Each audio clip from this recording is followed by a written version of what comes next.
আজ থেকে শুরু হয়ে গেল কিছুদিনের জন্য আমাদের দুজনের জন্য প্যারার জীবন। সো হ্যালো এভরিওয়ান, আসসালামু আলাইকুম। সকলে কেমন আছেন? আশা করি অনেক ভালো আছেন। আমরা দুজনেও অনেক ভালো আছি।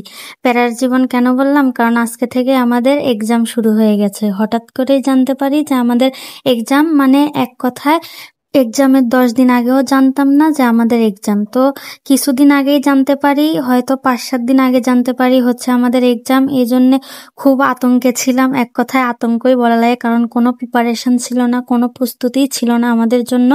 আমরা বই কিনেছিলাম কিছুদিন আগে, তো পড়াশোনা একদমই করছিলাম না। তার উপর কলেজে কোনো ক্লাসও হয়নি। হঠাৎই জানতে পারি যে আমাদের এক্সাম। তো হচ্ছে দুজনে এক্সাম, যেহেতু এক্সাম তো দিতেই হবে, এই জন্য দুজনেই রেডি সেডি হয়ে চলে আসলাম কলেজের উদ্দেশ্যে। রাস্তায় বেরোতেই রিক্সা পেয়ে গেলাম, তারপরে দুজন মিলেই চলে আসলাম। লাইফে ফার্স্ট টাইম এই কলেজে প্রথম এক্সাম দিচ্ছি। এর আগে অন্য কলেজে দিয়েছি, কিন্তু এই কলেজে তো দিনই নতুন এক্সপিরিয়েন্স বলতে পারেন। তো দুজন মিলে চলে আসলাম। হাঁটতে হাঁটতে এসে দেখি সবাই হচ্ছে চলে আসছে, আমার ফ্রেন্ড সার্কেল, ওর ফ্রেন্ড সার্কেল, সব বান্ধবী।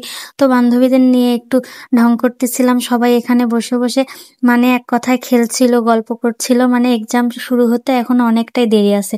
অনেকে ক্রাম খেলছিল, অনেকে লুডো খেলছিল, আর আমরা দুই বান্ধবী একটু গল্প করছিলাম। তারপরে একটা স্যার এসে বলল যে তোমাদের এক্সাম আজকে নিচে হবে, এজন্য হচ্ছে যে নিচে চলে আসলাম। নিচে এসে দুজন মিলে একটু ঢং করতেছিলাম, কিন্তু নিচেও হচ্ছে এক্সামটা হইলো না, উপরে এক্সাম হলো। এজন্য আবার নিচ থেকে আবার আমাদের উপরে চলে যেতে হচ্ছে। এদিকে এসে হচ্ছে যে ক্লাসে এসে দেখি অনেকেই বসে পড়ছে, আর 10টাও বেজে গেছে। তো আমাদের এক্সামটা প্রায় শুরুর দিকে। তারপরে এক্সাম মোটামুটি ভালোই হলো। এক্সাম দেওয়ার পরে আবার দুজনেই বের হয়ে চলে আসলাম। আমার ফ্রেন্ডদের এখনো এক্সাম হয়নি, তো আমার যেহেতু আগে হয়ে গেছে আর এক্সাম হওয়া পর আর ভালোও লাগছিল না, এজন্য বাসার দিকে রওনা দিয়ে দিলাম।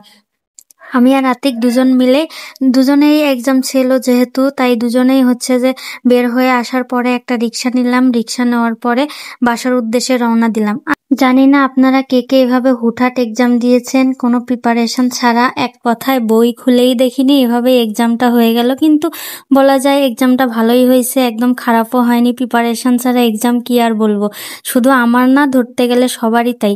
তারপরে আতিক বলছিল আমার এক্সামটাই তো মোটামুটি ভালোই হয়েছে। তারপর দুজন মিলে প্রশ্ন দেখছিলাম, আর আমাদের দুজনেরই সাবজেক্ট যেহেতু আলাদা, তাই এক্সামটাও আলাদাই ছিল। ওর এক জায়গায় সিট পড়ছে আর আমার এক জায়গায় সিট পড়ছে।